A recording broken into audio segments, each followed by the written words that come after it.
Oke, siap. Hari ini kita bakal bongkar habis-habisan seorang pemain yang lagi mengguncang Premier League. Siapa lagi kalau bukan nomor 8-nya Liverpool, Dominic Szoboszlai. Seorang gelandang yang kayaknya definisinya nambah terus tiap minggu. Kita langsung mulai dengan statement yang, wow, berani banget ya. Bukan cuma pemain bagus loh, tapi yang terbaik di dunia saat ini. Nah, pertanyaannya, ini cuma hype aja atau emang beneran ada buktinya? Yuk, kita cari tahu sama-sama. Oke, untuk dijawab itu kita masuk ke bagian pertama. Gelandang terbaik dunia, kita bakal bedah apa benar klaim seheboh ini itu ada dasarnya dari angka-angka yang dia hasilkan di lapangan. Kita mulai dari angka yang paling bikin melotot ya. Nilai pasarnya menurut Transfermarkt 100 juta euro. Gila kan? Angka segini tuh bukan cuma soal duit. Ini adalah sebuah statement. Ini nunjukin kalau dia itu udah masuk jajaran pemain paling elit di dunia.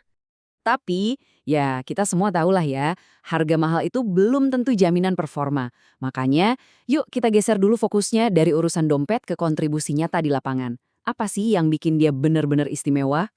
Nah, ini dia nih intinya. Szoboszlai ini sering banget disebut sebagai cetak biru atau blueprint gelandang modern. Apa sih artinya? Emang apa yang bikin dia begitu unik dan jadi model ideal buat pemain tengah zaman sekarang? Dan kutipan dari Jurgen Klopp ini ngejelasin semuanya. Dulu Klopp pernah bilang, playmaker terbaik itu adalah gegenpressing. Dan Szoboszlai, dia itu definisi berjalan dari filosofi ini. Dia bukan cuma jago bikin peluang, tapi dia itu mesin yang gak ada matinya, yang jadi jantung dari sistem pressing Liverpool. Energinya itu loh, nular ke satu tim. Coba deh lihat ini. Gila banget kan fleksibilitasnya? Dia bisa main di mana-mana. Jadi gelandang serang, oke. Gelandang tengah, jelas. Bahkan jadi bek kanan pun pernah. Ini bukan lagi soal serba bisa. Ini nunjukin kecerdasan taktis yang levelnya udah tinggi banget. Bisa main di banyak posisi itu satu hal. Tapi apakah dia produktif? Nah, jawabannya ada di sini. 12 gol, 8 assist. Ini bukan angka yang main-main. Artinya, di posisi manapun dia ditaruh, dia selalu bisa kasih dampak nyata. Inilah yang bikin dia beda. Oke, kita udah lihat angka dan taktiknya. Keren banget. Tapi itu kan baru setengah dari cerita, ya kan?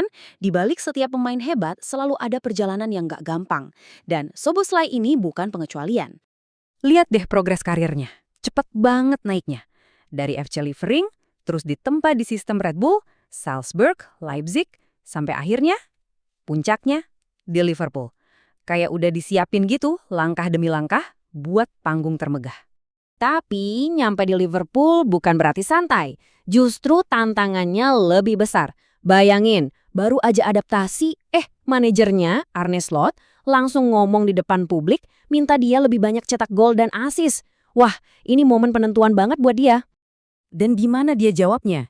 Tentu aja di lapangan. Dia buktiin. Tapi, ada tapinya. Di saat dia lagi berjaya bersama klub, ada satu perjuangan lain yang jauh lebih berat, lebih emosional, yaitu pas dia pakai seragam tim nasional Hungaria. Dengerin deh kata-katanya ini, dalam banget.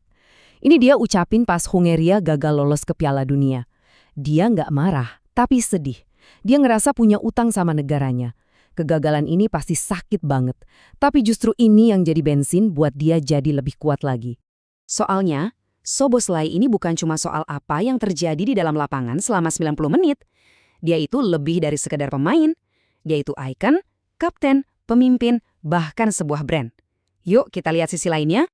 Jelas ya, jadi kapten timnas itu tanggung jawab besar.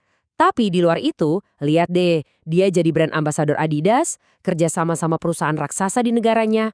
Bahkan, dia juga pintar investasi loh, dari teknologi olahraga sampai punya saham di restoran. Ini baru namanya atlet modern sejati. Jadi, kita udah lihat semuanya. Angkanya, mentalnya, perjalanannya, sampai pengaruhnya di luar lapangan. Sekarang waktunya kita balik lagi ke pertanyaan paling awal tadi. Jadi, gimana kesimpulannya? Kesimpulannya simple, dia itu mesin yang gak ada capeknya. Otaknya pinter banget secara taktik, angka-angka gol dan asisnya jelas, dan yang gak kalah penting, dia itu pemimpin. Semua ini digabung jadi satu. Dia bukan lagi pemain yang ngikutin tren, tapi dia yang nentuin standar baru. Jadi pertanyaannya sekarang udah bukan lagi apakah dia pemain hebat. Pertanyaannya adalah setinggi apa lagi level yang bisa dia capai.